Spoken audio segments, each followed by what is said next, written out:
Hello everybody and welcome back to day 14 of the 100 Days of Making Comics Challenge. Last video I did the first page of my comic, of my web comic, and I only did one page because it took me a very long time to do that one page.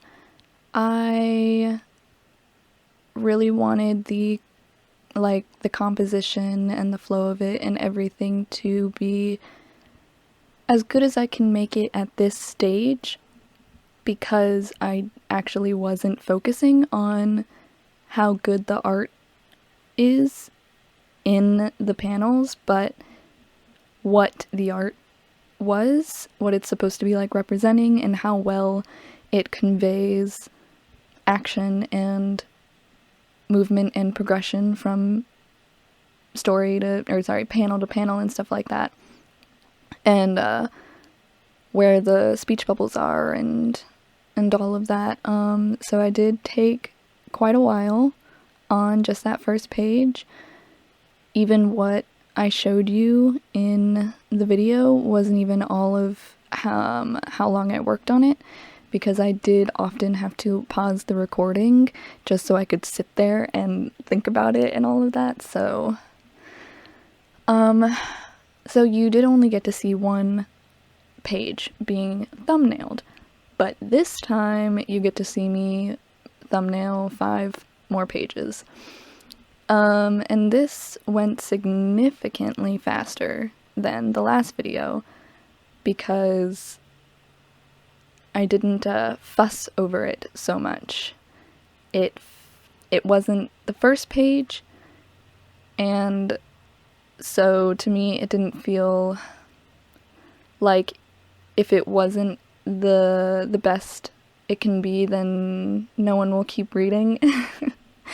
And I think I'm just drawing a lot of my assumptions off of my own reading experience, because I have ADHD, and so when I open a webcomic and it's not immediately easy for me to understand what's going on in the first page, or even the first 2 or 3 pages, I will exit out and read another one,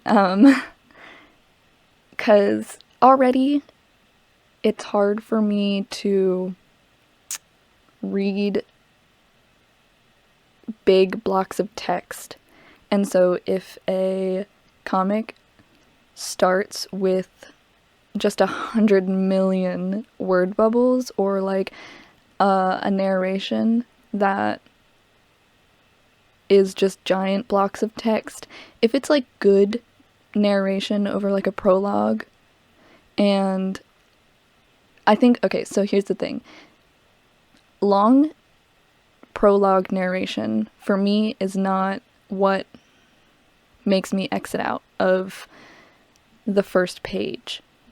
It's long prologue narration with fully rendered panels, because to my brain that is just way too much to pay attention to. It's hard to process for me, and if my eyes are assaulted, that's a strong word, if I am overwhelmed by having to read what is being said and also process what I'm seeing, then I won't be able to understand what's going on.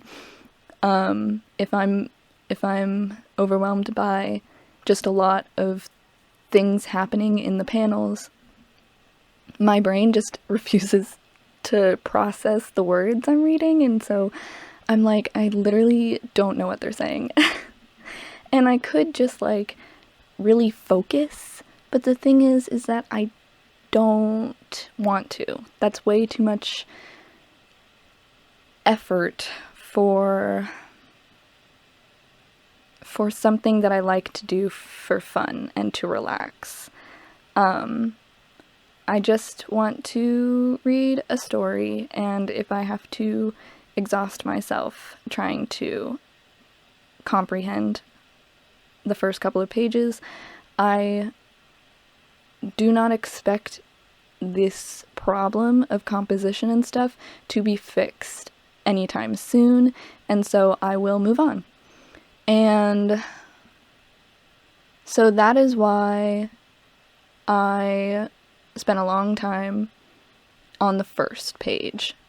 And I also considered that conundrum while I did the rest of the pages, but for me, I had a pretty clear idea of what was going to go in each panel, because I'm a visual thinker, and so as I was writing this, I was already visualizing the art and how it was going to go.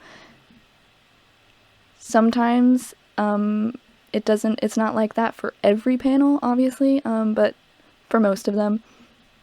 So sometimes I do go back and forth and fiddle with the angle and such, and how big a person is going to be, and all of that. So also I'm just like really excited. I'm so excited to do these thumbnails, and I'm excited that the story I've been working on for a while is coming to fruition.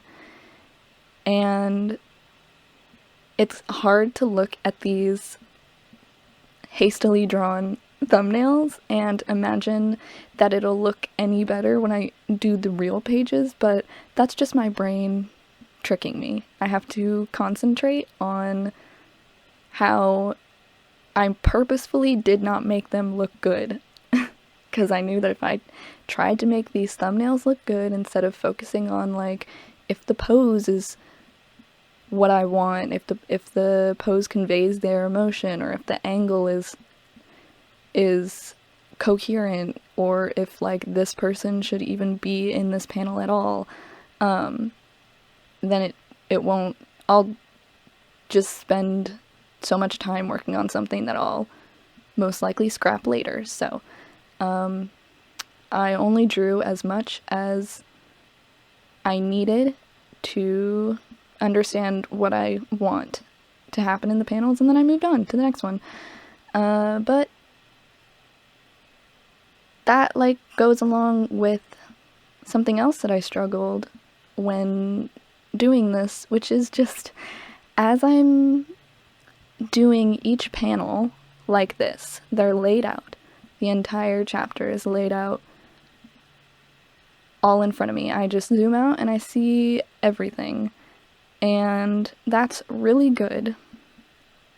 I think that that's super necessary in order to get a good grasp of what your whole chapter will look like, or your whole scene, or even just like the few pages of continuous action.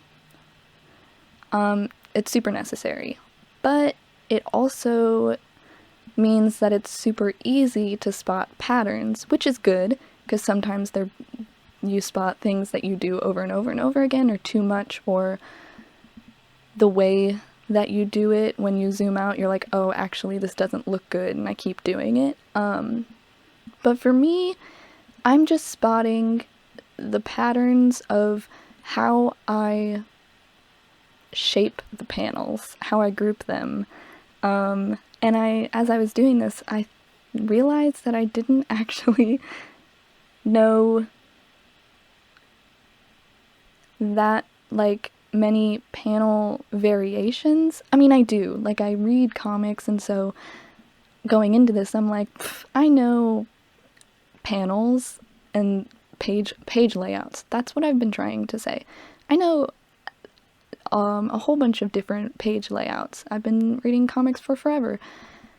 And then I actually start doing it, and then I realize that I'm falling into the same, like, 3 types of panel groupings, and page layouts, and I'm like, oh, I need to shake this up. And then when I try to think of anything different, my mind goes blank.